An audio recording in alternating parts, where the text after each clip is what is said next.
Video में वाहिद, जमा, मुतज़ाद या मुतरादिफ अल्फाज या साबिक़ लाहिक़ इनके बारे में छोटा छोटा सा समझाएंगे, बहुत मुख्तसर सा, ताकि आपको समझ में आ जाए। कुछ एग्जाम्पल भी साथ के साथ दिए जाएंगे, और अगर आप उसको और अच्छे से पढ़ना चाहते हैं तो उसकी वीडियोज़ भी अपलोड की जा चुकी हैं, आप वहाँ से देख सकते हैं। तो चलिए पढ़ना शुरू करते हैं।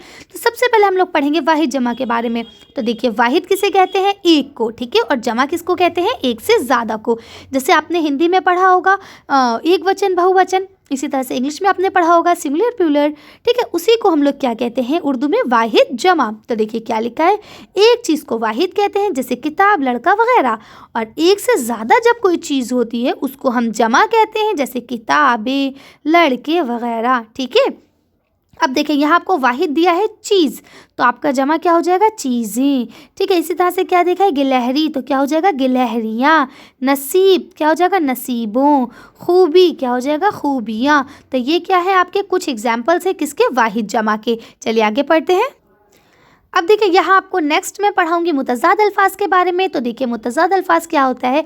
ऐसे अल्फाज जो एक दूसरे के ज़िद हों, मुतज़ाद अल्फाज कहलाते हैं। फॉर एग्जाम्पल, उल्टे लफ्ज़ या अपोजिट वर्ड्स। आपने इंग्लिश में पढ़े होंगे ना अपोजिट वर्ड्स, जी, ये बिल्कुल वही अपोजिट वर्ड्स है। इनको हम लोग उर्दू में मुतज़ाद अल्फाज कहते हैं। जैसे नेक का बद, यानी नेक माने अच्छा, बद माने बुरा। ऐसे लड़के का लड़की, लेकिन नहीं, लड़के का लड़की मुतज़ाद अल्फाज में नहीं आता है, ये उसमें आता है आपका मुज़क्कर मुअन्नस में।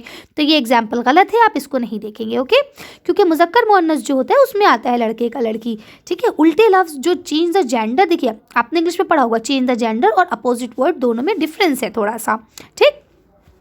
तो इसका एग्जाम्पल आप ये नहीं देख के ये देखेंगे, जैसे कि आसान, आसान का मुश्किल, रोशनी, रोशनी का अंधेरा, बेहतर, बेहतर का बदतर, महल, महल का झोपड़ी, ठीक है, कर सकते हैं आसानी से आप लोग।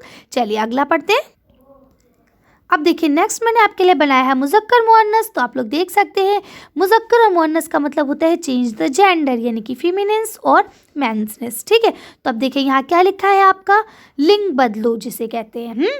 तो देखिए, ये क्या है आपका? पुरुषवाचक, और ये आपका स्त्रीवाचक होता है। तो देखिए यहाँ क्या लिखा है? मुज़क्कर और मुअन्नस वो लफ्ज़ जिससे नर मुराद लिया जाए, जैसे कि कोई भी जेंट्स, ठीक है, तो उसको हम क्या कहते हैं? मुज़क्कर कहते हैं। अब देखिए, जेंट्स ज़रूरी नहीं है कि आदमी लड़का यही हो, जानवर जो है वो भी जेंट्स हो सकते हैं, है ना। इसी तरह से जानवर लेडीज़ भी हो सकती हैं। तो आप लोग याद रखेंगे कि इसके अंदर सब तरह की आती हो, और जानदार के साथ साथ आपके बेजान चीज़ें भी आदमी और औरत हो सकते हैं, मतलब उन कैटेगरीज में आ सकते हैं, ठीक है।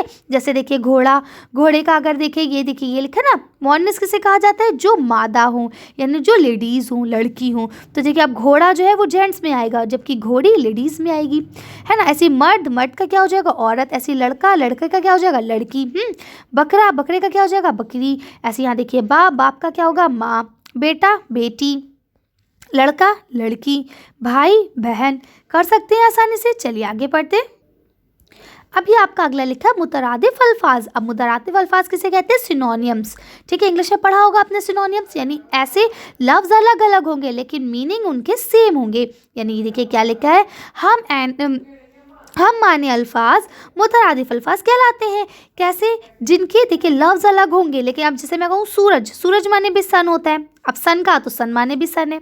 शम्स क्या दूंगी, उसके मायने भी सन है ना। तो इस तरह से लिखा है। इस तरह के दोनों अल्फाज के साथ इबारत या गुफ्तगू में ज़ोर पैदा करने के लिए भी इस्तेमाल किया जाता है, जिसमें हम वाव को जोड़ देते हैं बीच में, जैसे आबो ताब, रंज व गम।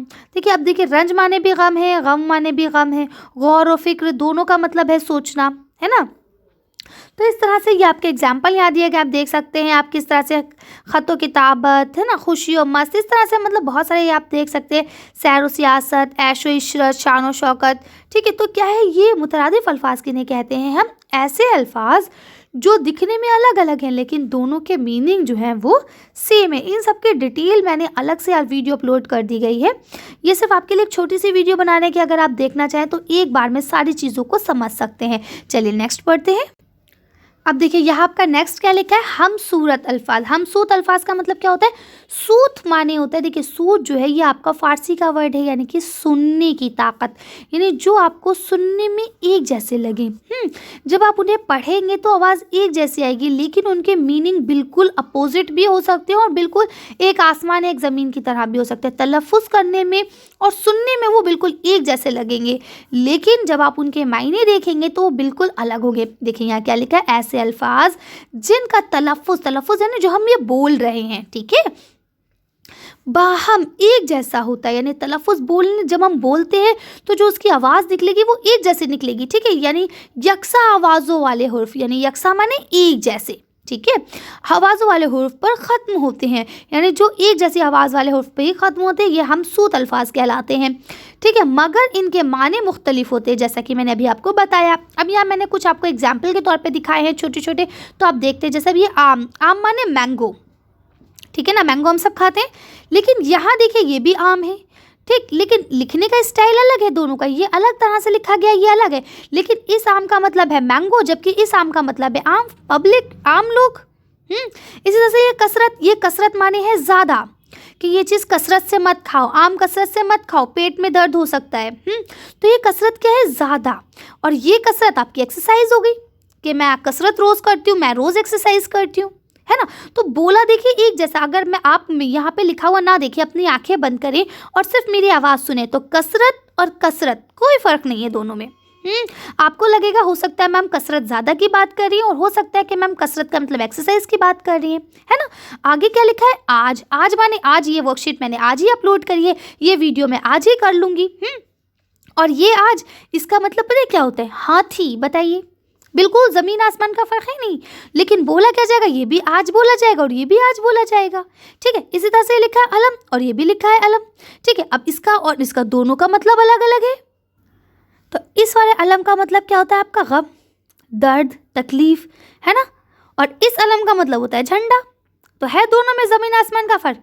देखिए मैं बताती हूँ, इसका है ठीक है, इसका क्या है गम, और इसका क्या है झंडा, तो दोनों में ज़मीन आसमान का फ़र्क है। तो इस तरह से जो अल्फाज होते हैं इनको हम लोग क्या कहते हैं, हमसूरत अल्फाज कहते हैं, जो आवाज़ में एक जैसे हैं लेकिन मायने बिल्कुल ज़मीन आसमान का फ़र्क रखता है। चलिए आगे पढ़ते हैं। अब आपका नेक्स्ट है साबक़े और लायक़े।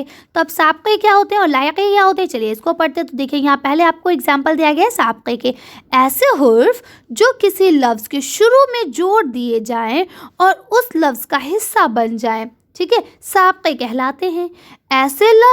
ऐसे लफ्ज़ों को मुरक्कब भी कहते हैं, यानी कि जो लफ्ज़, हमेशा याद रखिए, वो चाहे साबक़े हो चाहे लायक़े, वो लफ्ज़ मुरक्कब अल्फाज भी कहलाते हैं। मुरक्कब का मतलब होता है कि जब हम दो लफ्ज़ों को, दो वर्ड्स को जोड़ के एक नया वर्ड बनाएं और उस वर्ड का मायने भी चेंज हो। जैसे हम जोड़ लें ना, बा आगे जोड़ लें। अब देखिए ये अलग में है अदब, ठीक है, अब अदब के साथ जोड़ दिया बा अदब, यानी अदब वाला, जिसके अंदर बहुत सलीक़ा, बहुत अदब वाला हो, ठीक है। तो क्या है कि नया वर्ड एक वजूद में आ जाता है।